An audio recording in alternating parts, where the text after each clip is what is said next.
La literatura catalana ha estat present a la cita més important del món editorial que s'ha portat a terme a Frankfurt del 10 al 14 d'octubre. Sota el lema La lectura i l'espai públic, l'Associació d'Editors en Llengua Catalana, el Gremi d'Editors de Catalunya, l'Institut Ramon Llull i l'Ajuntament de Barcelona han compartit estand a la Fira del Llibre per 5è any consecutiu. L'espai reproduïa visualment les arcades gòtiques de la Biblioteca de Catalunya i l'interior d'una biblioteca amb prestatges plens de llibres i amb unes butaques com a espai de descans. La Fira del Llibre de Frankfurt és una convocatòria ineludible si es vol vendre els drets de les obres a editorials d'arreu del món.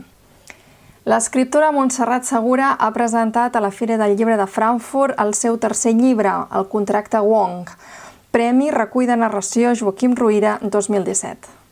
Aquests contactes que es fan aquí a la Fira tenen un resultat a més llarg termini, és a dir, tu vens aquí, expliques el que portes i potser més endavant hi ha algú que et contacta i et diu m'interessa aquest llibre i el vull traduir al meu idioma. Per tant, això és una feina a mig termini potser i llavors ara el que faré serà tenir paciència. A part d'això, molt contenta d'haver vingut. Només ens arriben missatges negatius a Catalunya sobre la situació del llibre, sobre la situació de la lectura i així. Quan vens aquí i veus tota aquesta indústria, dius, no devem estar tan malament, no?